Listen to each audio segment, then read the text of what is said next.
Hello les amis, je vous retrouve pour une nouvelle vidéo sur le basket en NBA, le suivi des San Antonio Spurs, mais surtout de Victor Wembanyama. Et hier, puisque j'ai mis un peu plus de temps pour faire cette vidéo et vous allez comprendre pourquoi, hier les Spurs ont battu les Portland Trail Blazers 114 à 95 dans le cinquième match de la première série donc des playoffs et ils se qualifient donc pour le deuxième tour ou pour les demi-finales dans la conférence Ouest puisqu'il remporte la série 4 victoires à 1. Pourquoi j'ai mis un peu plus de temps pour vous faire cette vidéo? Parce que je vous l'avais promis de vous faire, de vous rajouter les statistiques des joueurs dans l'histoire de la NBA, dans l'histoire des San Antonio Spurs. Donc, je vais vous proposer ces statistiques pour la première fois. Alors, je vais améliorer peut-être la présentation dans les mois, dans les semaines à venir, mais en tout cas, au moins, ça nous permettra d'avoir un aperçu sur ces statistiques. Alors, je vous le dis tout de suite, hein, c'est des stats que je fais moi-même par tranche d'âge et normalement, vous les trouverez nulle part ailleurs. Tout simplement, puisque je crois pas, je connais pas, à ma connaissance, je ne connais pas un site internet qui vous propose ce type de statistiques par tranche d'âge et ça permet un peu de voir l'évolution du joueur sur du long terme. Et donc, comme d'habitude, déjà, on va revenir sur les stats en détail de cette rencontre, une belle perf, les stats des équipes et des joueurs. On verra ensuite les stats de Wemby en détail sur ce match, ses meilleures perfs sur un match. Bon, c'est en comparaison, on va dire, avec la saison régulière, ses moyennes en saison régulière, mais surtout, on va voir les stats dans l'histoire de la NBA à 22, 23, 24 ans en général dans l'histoire des San Antonio Spurs, pareil 22, 23 ans, 24 ans en général. Et puis on fera un petit focus sur le prochain adversaire des San Antonio Spurs, c'est pas encore acté et on n'a pas encore la date définitive. Mais en tout cas c'est parti pour plein de stats sur cette rencontre. Déjà Wemby 17 points, 14 rebonds, 3 passes, 6 comptes. Il était encore très bon. Il a peut-être marqué un peu moins de points que d'habitude, mais enfin bon dans les autres statistiques il a été assez exceptionnel. Alors les Spurs, premier quart-temps, ils ont mené 36 à 24 plus 12. Deuxième quart-temps gagné 29-21 par les Spurs plus 8, ce qui fait plus 20 à la mi-temps. 21-20 au troisième quart-temps pour les Spurs, plus 21 au total. Et puis dernier quart-temps, perdu 30 à 28 pour les Spurs. Par les Spurs, gagné donc par les Trailblazers. Ça a été un match à sens unique. Hein. Les Spurs étaient largement plus forts. En termes d'adresse, les Spurs ont tourné à 54% au tir contre 35% pour les Trailblazers, ça fait 19% de plus. À 3 points, 40% pour les Spurs, 23% pour les Trailblazers. Bon, les lancers francs, les Spurs ont été 69% à 78%, mais bon, dans le jeu, les Spurs ont été largement plus adroits. Les rebonds, 42-38 pour les Spurs, mais 14 rebonds offensifs à 7 pour les Trailblazers, qui ont beaucoup raté, mais qui ont pris deux fois plus de rebonds offensifs que les Spurs. Les passes décisives, 27-24 pour les Spurs, les interceptions, 8-5 pour les Trailblazers, les contres, 8-2 pour les Spurs, ça c'est un gros point fort, les ballons perdus, 9 pour les Trailblazers et 17 pour les Spurs. Les Spurs, ils ont joué un jeu très rapide et puis ils ont été tellement adroits au tir que finalement, même s'ils ont perdu deux fois plus de ballons, ils gagnent le match quand même d'une vingtaine de points. C'est assez exceptionnel la différence qu'il peut y avoir. Vraiment, ils ont une marge de manœuvre qui est assez incroyable. Les joueurs, les stats des joueurs, Darren Fox 21 points, 8 sur 14 au tir, c'est pas mal. Devin Vassell 10 points. Bon, Wemby, on a vu ce qu'il avait fait. Stephen Castle 15 points. 6 sur 11 au tir et Julien Champagny il met 19 points dont 5 sur 7 à 3 points, 7 rebonds, 3 passes. En sortie de banc, Dylan Harper 17 points, encore une grosse performance, 6 sur 9 au tir. Keldon Johnson 7 points. Luke Cornet 5 points. Voilà, c'est un bon Spurs, hein, il n'y a rien à dire. Tous les joueurs ont apporté leur pierre à l'édifice. Effectivement, le 5 majeur a été vraiment très fort. Et donc il se qualifie assez facilement aux côtés des Trailblazers. Holiday il met que 8 points, il a joué pourtant 40 minutes. Et puis après il y a 22 points pour Avidja. 10 points pour Klingan et en sortie de banc 11 points pour Sissoko et puis Robert Williams met 11 points et Jeremy Grant met 12 points. Bon voilà, il n'y avait pas grand chose. Alors, je rappelle que les Spurs, ils ont fini deuxième de la conférence Ouest et qu'ils affrontaient donc le huitième, les Portland Blazers. On verra à la fin de la vidéo que les Spurs vont affronter au prochain tour soit les Denver Nuggets, soit les Minnesota Timberwolves. Pour l'instant, c'est les Timberwolves qui mènent 3 victoires à 2. Mais voilà, c'est pas fini. Et puis je crois qu'Anthony Edwards s'est blessé. Donc c'est plus du tout la même chose pour la suite. Alors Wemby, dans ce match, il a joué 34 minutes, il met 17 points avec seulement 7 tirs. Il fait 5 sur 7 au tir, 1 sur 2 à 3 points, il n'a pas beaucoup tiré. 6 sur 6 au lancer franc, c'est très bon. Aucun rebond offensif, 14 rebonds défensifs, 14 rebonds au total. 3 passes décisives, aucune interception, 6 contre encore, 1 ballon perdu, 3 fautes. Plus 20 quand il est sur le terrain. Bon, ses meilleurs perfs en saison régulière sont supérieurs. Il a tourné à 25 points, là il en a mis que 17. 11 rebonds 5, il en a pris plus. Les passes, il en a fait autant. Les blocs, il en a fait 2 fois plus. Il n'a pas fait d'interception, mais là, en saison régulière, il en avait une de moyenne. Il a quand même des stats qui sont, même là en playoff, qui sont assez exceptionnels.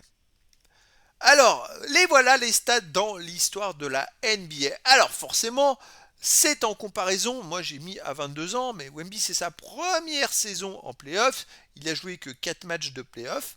Et il a face à lui des joueurs qui en ont peut-être joué déjà 20 ou 30, qui ont commencé à faire des playoffs à 18 ans. Lui, c'est la première saison, c'est la première année de playoff à 22 ans. Donc forcément, il y a du retard. Par exemple, il a marqué 84 points dans les playoffs. Bon, il a joué 4 matchs, hein. Il est 257e de l'histoire à 22 ans. Je vous ferai un comparatif et une évolution à chaque match parce que ça montera plus vite que dans les classements généraux classiques de la saison régulière. On va voir, hein, mais on va voir s'il peut aller chercher des places dans les 100, c'est ce qui serait pas mal et intéressant. Les contres, les amis, il en a fait 16. Il tourne à 4 de moyenne par match dans ses playoffs. Et avec 16 comptes, il est 57e de l'histoire à 22 ans. Donc c'est ça qu'on va aller voir les amis. Aux 3 points marqués, les 124e, il en a marqué que 7. On va voir s'il peut aller chercher des places dans les 100 premiers, puisque c'est sa première saison de playoff. Alors je sais qu'en face de lui, il y a un Tony Parker, par exemple, chez les Spurs, qui a battu tous les records, puisque dès l'âge de 19 ans, il était en playoff et qu'il était, je crois, champion. Donc forcément, il allait au bout, il jouait beaucoup de matchs. Il a été 4 fois champion, Tony Parker, donc il a joué énormément de matchs de playoff. Pour le détrôner, ça va être très compliqué, mais voilà, on va voir ce que ça peut donner sur plusieurs saisons. Et si Wemby, déjà sur plusieurs saisons, s'il joue beaucoup de matchs, s'il passe plusieurs tours, là, s'il perd en demi-finale, il n'aura pas joué tant de matchs que ça, mais donc on va voir ce que ça va donner. Mais déjà, un petit aperçu, j'ai rajouté les stats à 23 ans et à 24 ans pour avoir un aperçu, se projeter sur plusieurs saisons. Les comptes, par exemple, à 23 ans, il est 110e et 169e à 24 ans. Donc on va voir si ça évolue très vite et s'il peut intégrer le top 100 de l'histoire de la NBA. Forcément, en saison régulière, il est bien ancré. Là, c'est le début. Dans l'histoire des Spurs, il y a beaucoup moins de joueurs. Alors, dans l'histoire de la NBA des playoffs, il y a 3161 joueurs qui sont dans les stats. Dans l'histoire des Spurs en playoffs, il y en a 220. Alors, à 22 ans, avec ses 84 points, il est déjà 11e de l'histoire. Bon, ça, je vais aller vérifier, mais pour moi, oui, il est 11e parce que, alors pourquoi? Parce qu'il y a beaucoup de joueurs qui ont commencé en NBA après 22 ans ou qui ont été en playoff après 22 ans. Il n'y en a pas tant que ça, hein, qui sont. Donc, c'est pour ça que ça peut aller assez vite. Et dans les comptes, il est déjà 3e avec 16 contre. Ça, c'est plutôt pas mal. Mais le premier, celui qui est loin devant tout le monde, c'est Tony Parker. Là, pour aller le chercher, ça va être très compliqué. Et sinon, dans l'histoire des Spurs, au général, il est déjà 28e avec 16 contre. Ça, c'est plutôt intéressant. Et là, on va aller voir on va s'intéresser plutôt à ce qui rentre dans le top 10 de la plupart des stats. À 22 ans, il est déjà 5e aux 3 points marqués, 6e aux 3 points tentés, 9e au lancer franc marqué, 9e au rebond défensif. Et puis voilà, il a déjà des places dans le top 10. Maintenant, on va voir s'il peut intégrer le top 10 dans la plupart des statistiques. Et pour ça, les amis, il va falloir qu'il joue des matchs de playoff. Déjà, il est au prochain tour, il y a minimum 4 matchs. On va espérer qu'il en passe plusieurs des tours. Puis si ça se termine par un sweep 4-0 pour eux, tant mieux. S'ils perdent 4-0, c'est terminé. Il a joué que 4 matchs. Ça serait dommage. Je préférerais qu'ils en jouent 4 et puis après qu'ils rejouent un prochain tour d'après, plutôt qu'ils en jouent 4 et qu'ils soient éliminés. Donc on va croiser les doigts pour la suite. En tout cas, c'est le début. Voilà, je voulais vous présenter ces statistiques. C'est assez unique, hein. Vous ne les trouverez pas ailleurs parce que je m'arrête à un certain âge, parce que je vois pas l'intérêt de cumuler d'autres des stats sur plusieurs années, puisque un joueur qui a 22 ans, le comparer avec un joueur qui a 35 ans et qui a déjà 15 ans de carrière en NBA, forcément il est loin derrière. Mais quand on compare l'évolution à 22 ans, on peut voir où était ce joueur de 35 ans et à ce moment-là comparer si le joueur qui a 22 ans il est en avance ou pas.